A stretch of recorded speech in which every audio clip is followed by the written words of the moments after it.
Good morning.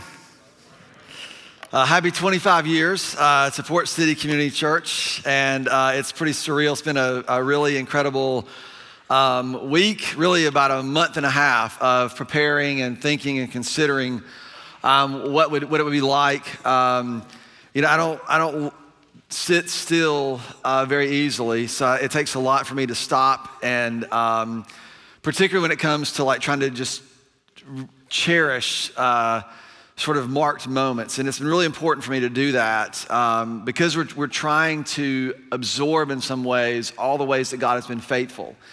And what I've realized is, or at least realizing, is probably the better way to say it, is that there are so many things that God was just relentlessly faithful to us through our mistakes, through our fears, through all the things that are a part of our church.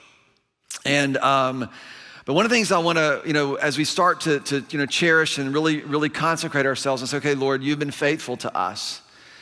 And to really then recognize that there's a decision that we all have to make. And this is true whether you're like, oh, this is deeply connected to the church, or whether it's just your own personal life. There are places and times where you recognize that you have received something, that things have happened, and there's something to be cherished. And then you're left with a decision. Do you stay there and do you cherish it and hold on and cling to it?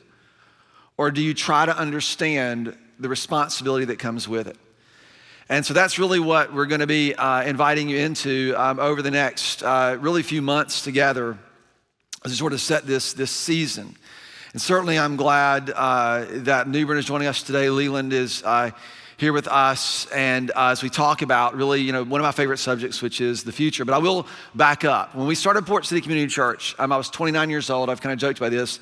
I looked about 12 or 13, and the hardest part was getting people to take us seriously. And we used to joke because we have all these college kids come in, and we really needed adults. Like, we needed adults with jobs to get the church off the ground, right? So you're always trying to figure this out. And so one of my strategies was to dress older. And so you've probably heard about this. This is one of the mini sweater vests. Y'all are not supposed to laugh that loud. One of the mini sweater vests that I would wear, trying to look older, trying to get people to take us seriously. And I remember, those early days, and this is really interesting because in our culture today, we have a lot of people. I think the number one aspirational occupation for a lot of people that are coming of age is to be an influencer or a content creator. And what we've ended up thinking that content is something that we produce and then offer. And so it just becomes this, and it's happening because the speed in which people are creating content, it is impossible for people to actually understand the content that they are actually creating because it takes too long, unless I'm just really slow, which I could be. But I remember though in the early days when we were trying to put together messages and trying to understand how we were going to teach our church, it was never a thought of what kind of content we were going to create. It was, Lord, what do we need to understand? How do we understand this? I remember being desperate, reading the scriptures and like reading through and just being desperate to Lord, because one is I did not want to mislead people. I had grown up, I had a good foundation of faith, but I did not want to mislead people. And I'm learning so many new things. And when you start a church, you can't just blame everything. Like, we were non-denominational, so we couldn't even say, well, our denomination's messy and they're all messed up, but this is what they believe, so this is what we believe. Everything we did, we had to say, why are we doing this? And do we believe this is what we should be doing? And I remember those days with tremendous amount of trepidation and fear of not wanting to say or do things that would mislead people or misrepresent God. And so it was a desperation. Lord, can you help me to see and to understand? Would you, and God has been so faithful to reveal and to, I think, be so gracious to me in that. But this picture, this next one is from 2003. It was a series that we did, and it was called Dysfunctional Family. And yes, again, you see the shirt tucked in, the nice loafers because we're trying to look 35. I remember that's actually our kitchen. Like, we took our kitchen out of our house and set it up in Rolling Rice to do. I don't know what we were thinking. But if you notice the verse in the top corners from Deuteronomy chapter 6, this verse kind of gave way to some things that have become really important to our church over time. When we started Port City, I remember taking a journal entry, a piece of paper, and a Sharpie marker, and I wrote something like this back in the early days. And all of you guys have probably seen this, right? You know our mission is to reach people, and everybody knows? To reach people and help them walk with God. That sentence was constructed, put together a year and a half before we ever had our first service. But it was something we wrestled with, we talked about, we tried to make sure that we mean everywhere we've done series talking about the importance of reach and help and walk. That's why it's back here on the murals in all of our facilities. It was to reach people and help them walk with God. I want to ask you a question. When you see this statement, all of you have some story. If you've been a part of Port City and this church has been useful in helping you in your walk, has connected with you and you have a story, right? You have some connection to this statement. You have some vision of this statement. There's some picture in your head about what this means to you and what it might mean out from you.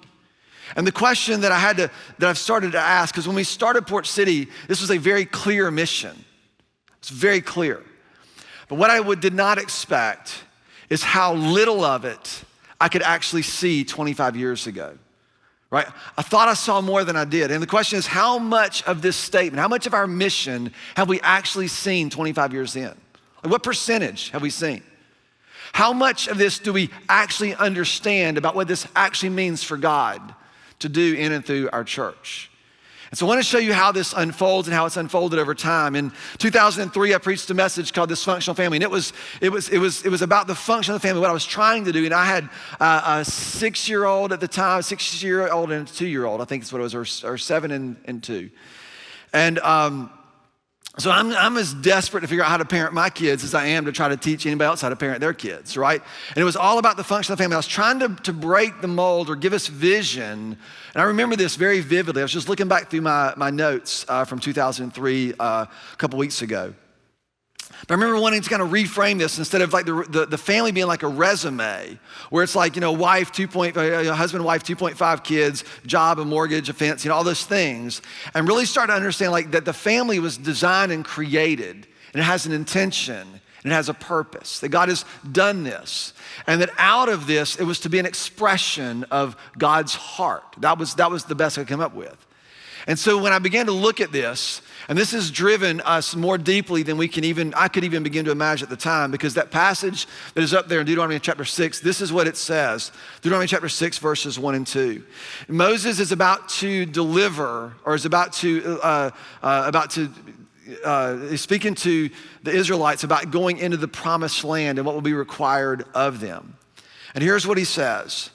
Deuteronomy chapter 6, verse 1 and 2. These are the commands, the decrees, and the laws the Lord your God has directed me to teach you to observe in the land that you are crossing the Jordan to possess. When we get over there, right, this is what I want you to do. These are the commands, the decrees, and the laws that I want you to understand. I want you to teach them, and I want you to understand them.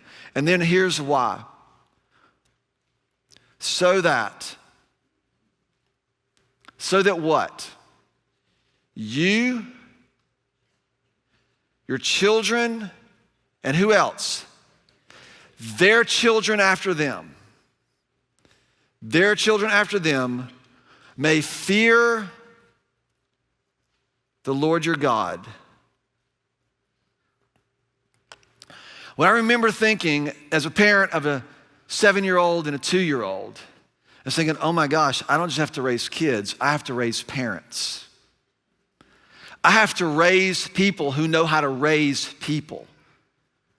And not only is that the point, but the whole point of why God was giving instructions was so that their children's children would experience or know of God. And so that gave way to a definition that sat on my desk and on my wall for a long time, and this is it. And this came in 2003. That next slide. The purpose of the family is so that our children's children will know God as God. The purpose of our lives is found 2 generations from the one in which we inhabit. And people don't talk like this anymore. They don't think like this. This is part of the problem. We are so immediate and consumed with what's in front of us. We forget that the real work happens in what we leave behind and what comes along behind us. Of course, at this day and age, I was focused on the nuclear family because that's what I was living in, and I didn't really know any better. But I'll tell you, there's some things that have happened in me and our church along the way that this has become important to consider, that this family, that the purpose of the family is for our children's children to know God. And there's something that God intended and established in family systems, and everybody has to think about this. And part of what I wanted, when I talk about moms and dads and kids, I'm not talking about like, let's go back to the traditional family. I'm talking about let's learn to seek first the kingdom of God. That's what I'm talking about. This isn't about going backwards to anything. It's about moving ahead into the future that God has for us. God did not give us families to be more efficient, to make our lives work better. Lord knows if you have kids, that is not more efficient, and it certainly doesn't make things easier, right? It's more complex, it's harder. But he gave this to us. He established these things in some kind of ordering, and there are implications of this ordering, of this way in which human beings interact and live. And everybody has to decide what you believe about this. I know what I believe, but you have to decide. We have to decide, is this what God is asking of us? And what I'll give you is just a couple things, that the family is designed for us to experience healthy attachments and to learn trust. Like every secular psychologist and study talks about this, that kids come out of the womb when they are born, they are looking for someone. I think Dr. Kurt Thompson said this. He said, when you come out of the womb, you are looking for someone who is looking for you. You're looking to connect. It's innate. And we learn in this, and they talk about attachment theory and all these other things. This is all taught broadly. This is precisely by design. We are designed to learn how to attach. It's the first place of attachment. It's the first place where we learn how to trust. The family is designed to be our first exposure to authority. For someone to tell you, you have to take a nap now. I don't want to take a nap, right? You can't say that, so you just cry. Wah, right? And you learn the freedom of trusted authority. You learn these things, and some of you are moms and dads and your kids, and you're trying to figure out what you want for your future. You've got to wrestle with these things. What does this mean for you? But the family is designed in such a way that we cooperate and contribute. If you're here and you're a student, you can make your home very miserable, right? Just go home in a terrible mood. It'll make everybody's day, right? We contribute something. That's the whole point of these tight, intimate relationships. But it's also a place where we are given a vision of legacy and heritage. When I began to wrestle with, and this took about 10 or 12 years, but what I realized is that we have been given in the family something that's extremely important. It is a collective responsibility for certain. So the fact that God has created us in his image means that we have a collective responsibility. It's in relationships that this is to be born out of. And number two is to be an image bearer of God has a generational responsibility with it. And part of what I began to wrestle through is, why would God create a family? What I began to notice throughout the scriptures is that God created the original family in order to establish a people. He called it a nation, but it's a people. And part of my hope, what became my hope for this church, was that, and I could only catch a glimpse of it, 18 years ago. But it's gained more and more and more and more clarity and more focus as our church sort of turned the corner into a more relational and more personal model of ministry somewhere around 2015, 16, and 17. And I began to long for the church to become a family. A lot of it, like Clay Everett, who's our campus pastor here in Wilmington, was a part of that, because he would always talk about, when he was the overflow pastor for our 18 to 24-year-olds, he would always talk about, you belong here and you're a family. And I'm like, I don't know if I want our church to, why does that word sit weird with me? And I learned why.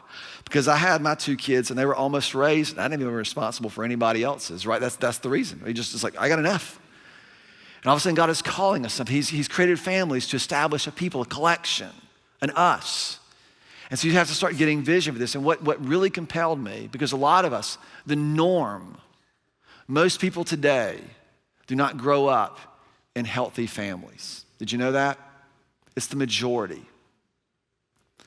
Generational trauma, I mean, this is everywhere. And what we know, and this is what began, and I began to consider this, was that just as your family of origin can cause deep wounds, perhaps a family of redemption could bring deep healing. What if that could be true? What if there was a place, a space where that would begin to occur because we learned healthy attachment. We learned community. We learned to be loved and to give love and to receive love. We learned to trust. We learned trusted authority. We learned boundaries. We learned participation, cooperation, contribution. What if we learned these things together in a place? You've heard, if you saw the trailer where Caroline Coghill, she's one of our, works in our student ministry. She's 22. She's the one that I asked, Caroline, could you explain to our staff or talk to our staff about when our mission became yours and what it means to you? And what she says is this. She says that I learned to belong, and it is in belonging that I began to become the kind of person that I was supposed to be. And this is what she says. She says, I'm not at all convinced that becoming would be compelling without belonging. That somehow this first order is that we have to learn to live as a family. And this is so important for us to get, because we become a family that brings about healing to wounded identities. Like, I believe it's possible. We become a people through whom the world is blessed and redeemed. That is the calling of God's church and God's people. I was looking at some of the prayers on these faith walls, and one of them, I can't tell, the handwriting looks like it could be, someone who's younger. But the bold prayer for the future of our church is, Lord, I pray that someone finds a family at this church. And I just let my mind imagine what kind of person would see that as a bold prayer. It would be someone who said, this place meant that to me at a time in my life when I really needed it. Could it be that way for someone else? And the answer is yes, it can. You know how it happens? It happens when we have cool programs and the music's awesome and the preaching's awesome and people walk in here and go, that was so good. No. It happens when people connect with each other. It happens when you and I extend ourselves in the most personal and open and offering ways that we can to one another. That's the purpose and the point of all of this. I mean, I don't have time to go into all that. I got to stay focused. Because here's what I want for us to consider. Because this took me a long time. Most of you have heard our mission statement, our vision statement, right? In 2018, we kept asking ourselves, if we do this, what happens? If we do this, what happens? Well, you build a big building and you build big stuff. Like, what happens if this starts to get fulfilled? And we realized we didn't really have language for it. I went back through our journals, and from the earliest days of the church, there were three components that I longed for in our church. Number one is that people had to develop a personal relationship with Christ. I knew that part of being a church was to teach and help people learn how to live in independent dependence upon Christ. Like, you had to be able to say, it couldn't just be dependent on coming to church. We had to learn how to walk with him and have a personal relationship with him. That's what we long for every person here. It's the R in our REAL, a relationship with Christ. Secondly, that people needed to live in community. We need to have relationships with one another. We had talked about small groups and a lot of these other things. That was a part of it. And third, that our church needed to leave a mark on the world around us. It needed to have an impact. They didn't know what it looked like. It was very incomplete at the time. And so I took out a piece of paper, and about 6 days in a room with another dude yelling and screaming at each other. It was very difficult. And we came up with this thing right here, which is life with God together for the world. And what's funny is life with God was cool, because it's me and Jesus. For the world was cool, right? It's cool because you can do like humanitarian things. I didn't expect that together would be the toughest thing to learn. That together would be the most difficult thing to learn. And that it's perhaps one of the most important things that because God established a family in order to establish a people.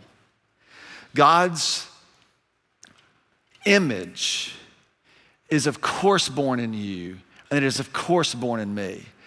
But his revelation to the world is how his image is born in us. That's what he said. So we have to take it up with him when we get there. Because honestly, it's a lot easier if his image is just born in me. And good luck with you. But when it's born in us, that means how we interact with each other actually matters. It means how I see you actually matters. How I care about you actually matters. How you care about one another, how we care about one another actually matters.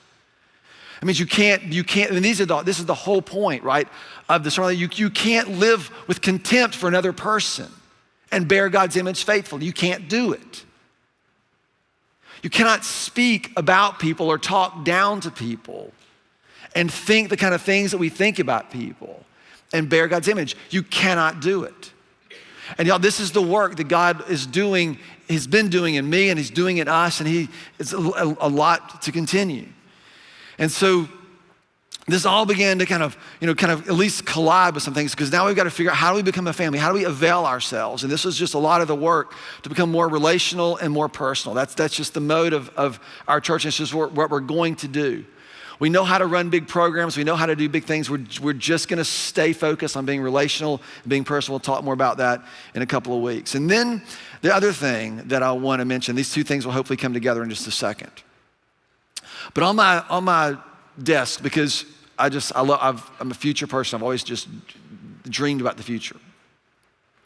And the quote is given multiple different sightings. I don't know who exactly originated it. But I have a cave in my office. It's like a closet, essentially, and it's where I study and write. And I have these shelves that go all the way to the ceiling, and it's just full of books and Toy Story memorabilia and other things. And across it is written in Sharpie as a quote. It's one of my favorite quotes, and it says, "The best way to predict the future is to invent it." And I don't mean that in an arrogant way. What it does, it reminds me, is that every decision I make contributes something to the kind of people, the kind of church that we are becoming, the kind of life that I'm living. Everything that I do creates a future. One of the most powerful things that God has given us in the garden is he gave human beings the power to create. His redemptive plan included us creating things with him for our lives to bring forth what God intends, right? Our lives to be marked by this idea of redemptive activity. We get to bring those things to bear on the world around us. The problem is human beings create terrible things, and we have history to prove it. But conversely or inversely, we can also create beautiful things. And this is what God is inviting his people to do. He brings about, through this family that we are becoming, he brings about a healing of our wounded identities. Right? Wherever you've been, we know this is the case for a lot of folks here. Wherever you are, he brings a hope for healing to your wounded identities. And then through us, he intends to bless the world and to bring redemption. That's what we're supposed to be doing. So what's required in this? Faith is trust that is able to take a step, right? We've talked about this, that's what it is. But faith is fundamentally a way of seeing. When Paul would talk about this, he said, "For we walk by faith as opposed to sight," that there's some way in which we perceive the world that is distinctly different from what our senses tell us. And this isn't about name it and claim it. This is about learning how to see the way God sees, to have God's heart formed in us, and to be able to see the world, to let his vision unfold for us as we become the kind of people he intends for us to be. And so what I believe is that a beautiful future is created by bold faith. And by bold faith, I don't just mean doing big things for God. In fact, I don't mean that at all. What I mean is by placing the full weight of our trust in Christ, in his kingdom, in his righteousness, and what he has said. Right? What Jesus said to us in Matthew chapter 6, he said to seek first the kingdom of God and his righteousness, and all these other things that we are concerned about will fall into their proper place.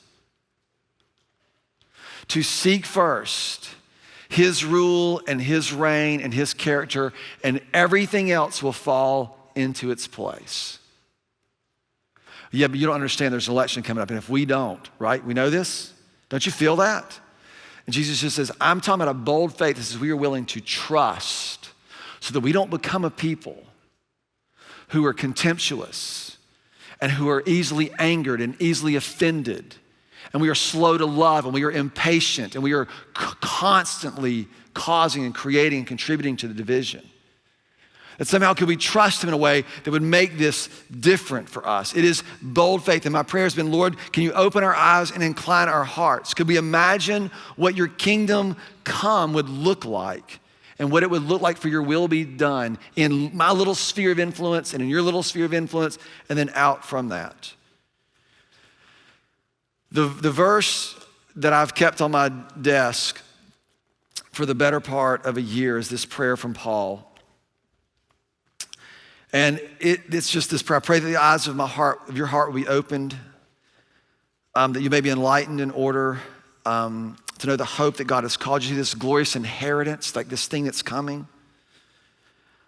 And then he just says that Christ is seated at the heavenly realms where he rules, far above the rule and power and dominion and every name that is evoked. And then the very end, these two passages, I'm gonna put them on the board.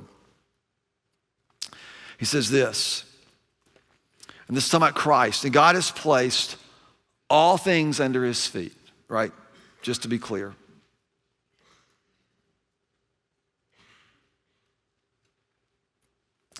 And as he appointed him, Jesus, to be head, to be ruler over what? Over what? Everything.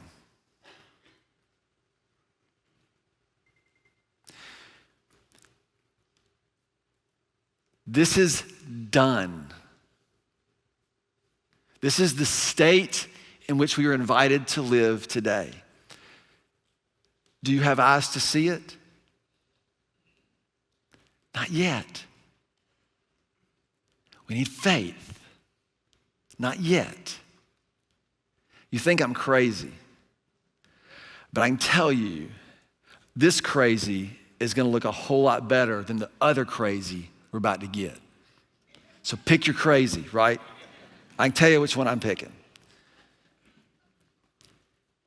He has appointed him to be head over everything for this family of God, for the church, which is his body. And that is in this place, and this people, and I'm not saying Port City Church, but as we're willing to, this is what we got right now.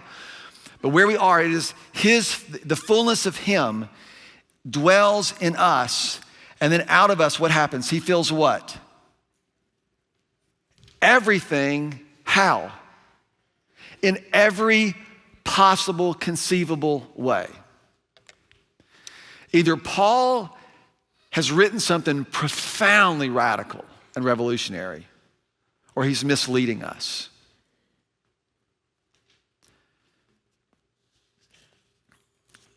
Eugene Peterson paraphrases this way, and he says, all this energy, all this issues from Christ. Christ has raised him from the dead, and he has set him on a throne in deep heaven and in charge of running the universe. Everything from galaxies to governments, no name and no power are exempt from his rule. And not just for the time being, but forevermore. He is in charge of it all and has the final word on everything. And at the center of this, Christ rules the church. Then he writes this. I love this. I want to put this up there. The church, you see,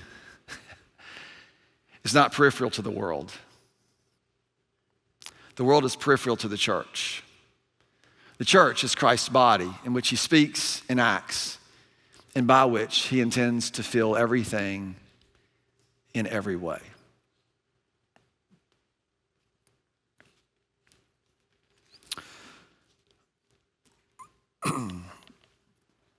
I hold very little hope that the current political structures will bring the kind of redemption that we long for. But the church will. It will. And I have great hope that if the church gets better, perhaps everything else will as well. And I'll make this very clear. We'll talk more about this a little bit next week. My sole focus is to ensure that we posture ourselves and we learn to trust and depend on Christ to be a better church and never get pulled into allowing our church to be used to create a better government. It's never gonna happen here, not with me. Because the church is not peripheral to the world. The church is the mechanism through which God intends to bring his way to the world. And he does it through you and through me. The beautiful picture that I dream of is not when all the problems are solved. It's not gonna be that way until Jesus returns. But rather the beautiful future that I dream of is that we are bringing something of God's promised redemption and renewal, filling every part of this broken world. Brokenness in our own personal lives, brokenness in our families, brokenness in relationships, brokenness in all the places that we inhabit on a daily basis. And we bear witness to what will one day be experienced in the full and final restoration of all things. And it is going to happen. And we get to participate in that now.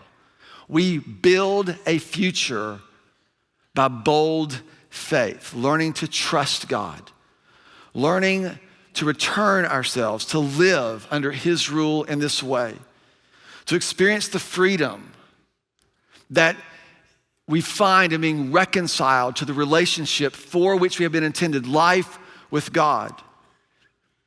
That we learn how to live in a kind of relational way, a kind of community that bears witness to a fundamentally another way of life that is free from all the things that most people experience most of the time that we are together. And that somehow we learn how to navigate this chaos faithfully and full of hope with a deep burden to express God's heart for the world. It takes faith. It takes faith to seek this way above everything else. And it takes faith to trust that everything else will fall into place if we learn to trust him.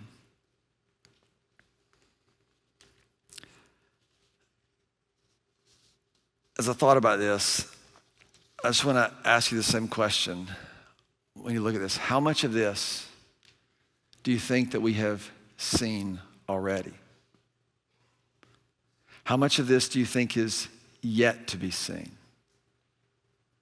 How much do we understand about this already? How much of it is yet to be understood?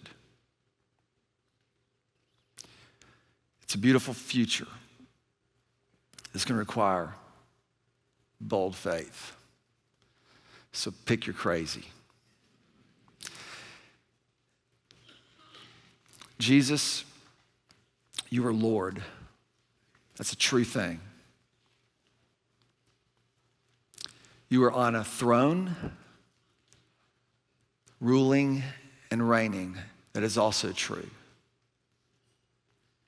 So, Father, it is your faithfulness that compels us to arrange our lives and to offer our lives as those who trust in that reality.